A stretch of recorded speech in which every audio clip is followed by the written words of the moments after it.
Well, I got to tell you, the Chicago Sky are one of the worst basketball teams I've ever seen. And today, their coach literally just waved the white flag. He quit. He literally just said, Phoenix Mercury, destroy us even more than you're destroying us right now. She came in with cameras flashing, full of confidence, headlines calling her the future of the league. But last night, Angel Reese left the arena in tears, while her team, the Chicago Sky, suffered one of the most humiliating losses in WNBA history. On national TV, in front of everyone. It wasn't just a bad game, it was a complete collapse. Her performance, her body language, even her teammates' reactions told a story that's getting harder to ignore. The hype is cracking, the numbers are ugly, and the patience is gone. So what really happened? And is Angel Reese finally breaking down? The Chicago Sky didn't just lose another game, they imploded again. And this time, the lights were the brightest. A nationally televised matchup promoted across social media, with all eyes on Angel Reese and her so-called breakout moment. But what fans got wasn't a breakout, it was a breakdown.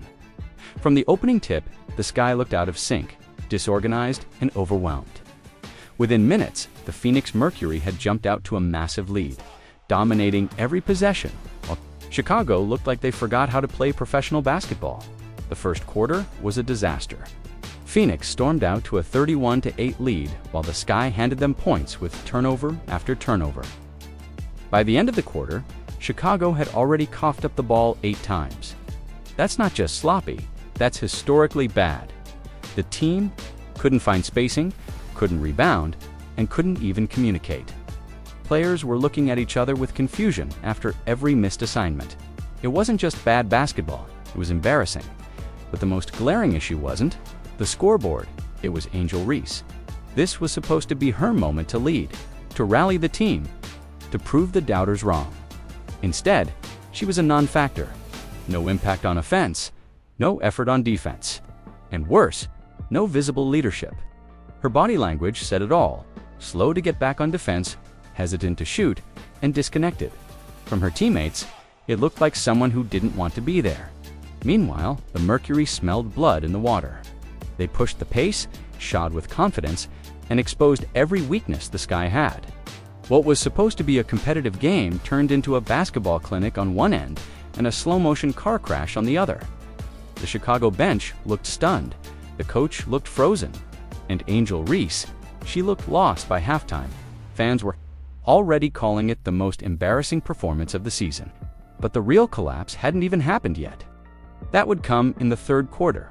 When the scoreboard got uglier, the bench got tense, and the coaching staff made a decision that would shock everyone watching.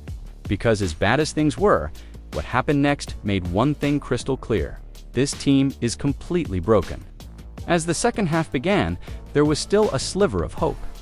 Maybe the Chicago Sky would respond. Maybe Angel Reese would step up and deliver the fire she's known for. Instead, what fans witnessed was the unraveling of a player who once called herself the most hated and now looked completely defeated. Angel Reese played like a ghost. One shot attempt the entire game, just 2 rebounds, 2 assists, 0 impact. And worst of all, she wasn't even trying to demand the ball. Her teammates barely looked in her direction. At times it felt like they were purposely freezing her. Out, no movement off the ball, no post presence. Just an awkward figure floating through possessions like she didn't belong. On defense, it was even worse. Slow rotations, missed box outs, wide eyes as she struggled to keep up with quicker forwards. Commentators tried to soften the blow, saying she might be fatigued, but fans weren't buying it. They saw what they saw. A player completely disconnected from the moment, the team, and the responsibility that comes with being the face of a franchise.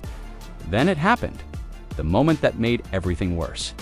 Midway through the third quarter, after Phoenix pushed the lead to over 25, Reese was pulled from the game.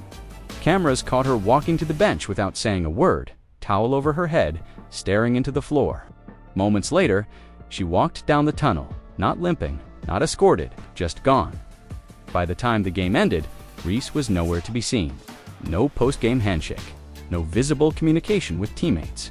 Social media lit up with speculation. Was she injured? Was she frustrated? Did she quit? And then the sideline reporter delivered the update. Angel Reese has left the court and will not be returning. No explanation, no injury report, just silence. It wasn't just a substitution, it was a surrender. A visual metaphor for everything that's wrong with this season. A supposed star, player, vanishing in the middle of a nationally televised meltdown. Whatever hype Angel Reese carried into this league, it was no longer on the court. In that moment, it walked down the tunnel, away from the cameras, and left fans asking one brutal question: was she breaking down right in front of us? No one saw the full story until the cameras cut away. After Angel Reese slipped out mid-game, the locker room became ground zero for frustration and finger-pointing. Players trudged in, towels draped over their shoulders, avoiding eye contact. Coach Tyler Marsh tried to muster calm, but his clipped responses made it clear he was out of answers. "We fell apart in all phases," he said, voice tight, before heading back to the office. Meanwhile, the atmosphere among the players was icy. Teammates gathered in tight clusters, whispering heatedly. Some blamed the game plan for putting them in no-win situations, others criticized effort, and a few openly questioned Reese's commitment. One veteran guard muttered, "She can cry, but she can't box out," a line that circled the room like a cold draft. No one disputed it. Even those who still supported Reese looked away, eyes clouded with disappointment. A team function that once felt cohesive now felt fractured. Walkthroughs turned tense. Practice drills were silent affairs. Ball security drills, once light, became exercises in resentment. Every turnover was a reminder that something was irreparably broken. And while management tried to project confidence, issuing statements about addressing issues behind closed doors, the players weren't buying it. They knew change wouldn't come from memoranda, but from accountability and leadership that wasn't. They're adding fuel to the fire. Word leaked that the Sky collectively skipped the post-game media availability. No one wanted to face questions about Reese's disappearance or the 30-point blowout. Reporters were left hanging in the hallway, microphones in hand, as a janitor swept past. It felt symbolic, like the Sky were erasing the worst night in franchise memory. Amid the chaos, veteran Camila Cardoso sought to rally the group, insisting they still believed in each other. Yet in her voice, you could hear the strain, the conflict between loyalty and frustration. She told teammates, "We can fix this, but it won't be by pretending everything is fine."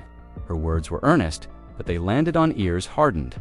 By disappointment, by the end of the night, the message was clear. This isn't a typical losing streak. It's a crisis of trust. When the star player bolts mid-game and the locker room fractures, fans don't just lose the game, they lose faith. And without that faith, there's no foundation to rebuild. While tension brewed inside the locker room, the outside world was already erupting. The moment Angel Reese left the court, social media exploded. Twitter, Instagram, TikTok, every platform lit up with clips, memes, and brutal commentary. What started as questions about her status quickly turned into open mockery.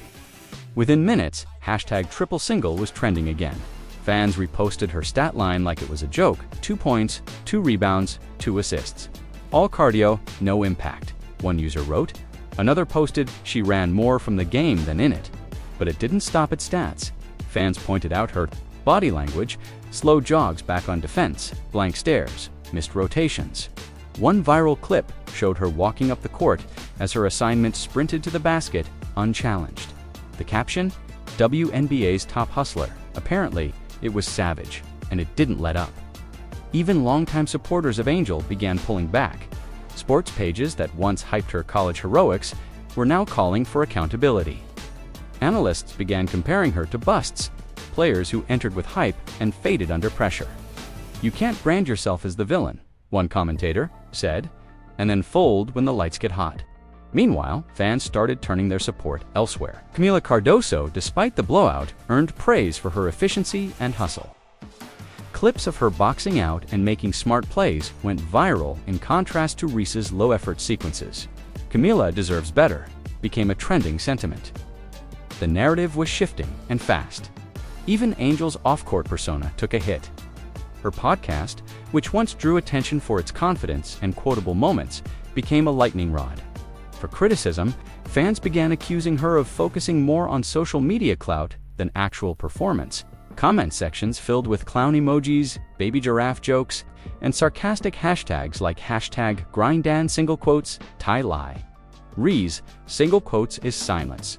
Didn't help, no post-game statement, no Instagram response, nothing to explain or address what fans had just seen. In a vacuum, speculation grows. And what grew that night was a wave of disappointment that had been building for weeks. Because this wasn't just one bad game, it was the culmination of a month of underperforming, finger-pointing, and falling short. And for the first time, even her most loyal fans were starting to say what critics had been saying all along. Maybe the hype was never real to begin with. For weeks, the numbers were warning signs, but after this latest collapse, they became sirens. Angel Reese's performance wasn't just bad, it was historically inefficient. She ended the game with a triple single, 2 points, 2 rebounds, 2 assists. But the real damage came from the trends behind that line. Her shooting percentage has now dipped below 31% for the season, and worse, she's hitting under 28% at the rim, yes, from inside 3 feet. For a forward who built her college reputation on rebounding and second chance points, those numbers are a red flag wrapped in flashing lights. Advanced metrics paint an even darker picture. Her player efficiency rating ranks among the lowest. For any starter in the league, her plus-minus is consistently double digits on the negative side. And despite being marketed as a defensive anchor, she's near the bottom in blocks, steals, and defensive win shares. Every category that was supposed to define her as a pro has become a glaring weakness. Meanwhile, other rookies are shining. Caitlin Clark, Aaliyah Boston, and even lesser-hyped players are stepping up, putting together highlight performances and earning respect on the court. Reese, in contrast, is fading from the stat sheet and being carried by marketing alone. Every game she underperforms while others rise makes the gap more obvious and more damning. One particular stat went viral after this game. Angel Reese has more podcast episodes than games with double-digit rebounds this season. It sounds petty, but that's the level of scrutiny she's facing now. Fans are tired of style without substance. They want results. They want effort. And Reese, once seen as the bold face of the league's next generation, is now drawing comparisons to overhyped influencers, big platforms, little production. Even her hustle stats, once a point of pride, have cratered. She's no longer diving for loose balls, crashing the glass, or rotating aggressively on defense. She's just there. And in pro sports, just being there is the fastest way to the bench. The stat line didn't just expose her, it exposed the myth built around her. Angel Reese wasn't just outplayed, she was outworked, outshined, and out of excuses. And, with the numbers screaming louder than the hype ever did, the league is starting to wonder if the next chapter of Angel Reese's story will be about redemption or erasure. While Angel Reese was slipping into the shadows, Coach Tyler Marsh was sinking with her. The game against the Mercury wasn't just a loss, it was a coach's breaking point. Down by more than 25 points midway through the third quarter, Marsh didn't call a timeout to rally his team. He didn't bark instructions or show visible fire. Instead, he walked to the scorer's table, called for substitutions, and benched his entire starting lineup, including Angel Reese and Camila Cardozo. There was no foul trouble, no signs of injury, no clear strategy adjustment. It was, by all appearances, a white flag post-game. Marsh gave the usual vague explanation. We needed to protect our players and evaluate our rotations, but everyone watching knew better. That wasn't rotation evaluation. That was a coach who had simply had enough. His eyes told the story. Hollow, resigned, like a man who realized the locker room was lost, and the system he was supposed to implement was already collapsing. This wasn't an isolated moment either. Marsh has been visibly unraveling all season, shifting lineups, shortening rotations, issuing cryptic post-game quotes like we can't keep beating ourselves, as if it were some kind of team mantra. At this point, it sounds less like coaching and more like crisis management.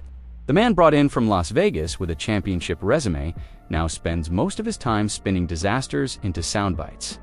Insiders have already started whispering that Marsh may not make it to the end of the season. Some say he's lost the team. Others believe he never had control to begin with. His decision to bench both Reese and Cardoso in a nationally televised game wasn't a tactical adjustment, it was public surrender. A moment of visible defeat that echoed louder than any speech. What's worse, it sent the wrong message to everyone watching. To fans, it looked like quitting. To players, it felt like abandonment. And to critics, it confirmed everything they've suspected, that Marsh isn't leading this team, he's simply surviving it. There's no question the Sky are in chaos. But when the coach throws in the towel before the final buzzer, it doesn't just reflect the state of the team, it signals the beginning of the end. And what came next proved that the unraveling wasn't just physical, it was psychological. After the blowout, after the benching, and after the tears, Angel Reese finally reappeared. Not on the court, not in a statement, but behind the post-game mic, where she delivered what can only be described as a delusional TED Talk. In a game where she scored just 2 points, grabbed 2 rebounds, and disappeared in the third quarter, Reese stood in front of reporters and spoke about poise, growth, and loving the process. It wasn't accountability, it was performance art. "I just come to work," she said. "I don't complain, I just grinned." But the numbers didn't back her up. She had been nearly invisible for 4 straight games, posting subpar stats while playing like she was allergic to contact. Her energy was low, her effort was inconsistent, and her body language looked like she'd checked out before the game even tipped off. But somehow, in her mind, this was all part of her journey. She talked about learning from mistakes and trusting her teammates, while those same teammates barely passed her the ball. She mentioned staying grounded. Just hours after walking off the court mid-game and skipping out on the media until the cameras were safely off the floor. To fans, it felt like gaslighting. The speech didn't match the reality, and the public wasn't buying it. Social media turned her sound bites into memes almost instantly. Clips of her saying, "I just keep my head down and work," were paired with video of her failing to rotate on defense or walking back up the court during a fast break. Comments poured in. "What grind?" one user asked. "She out here grinding. Podcasts, not rebounds." Even WNBA veterans began indirectly questioning her focus. Without naming names, players posted cryptic messages about needing to earn the moment, show up in silence, and lead by actions, not tweets. The message was clear. Reese wasn't just underperforming, she was acting like the spotlight was guaranteed. At some point, confidence becomes delusion. And that line was crossed the moment Angel Reese chose to speak about resilience instead of results. The fans aren't asking her to be perfect, they're asking her to be honest. And until she stops pretending that every setback is a setup, she'll keep alienating the people who once rooted for her rise. Because in this league, talk doesn't keep you on the court, performance does. Angel Reese came into the league with headlines, swagger, and a promise to change the game. But after another humiliating loss, a teary exit, and a post-game speech that felt detached from reality, the hype is cracking under pressure. The stats are ugly. The effort is inconsistent. And the patience from fans, teammates, and coaches is wearing thin. This isn't just a bad stretch, it's a wake-up call. Because in the WNBA, reputation means nothing if the performance doesn't follow. And if Angel Reese doesn't turn it around fast, her downfall won't be a story. It'll be a warning.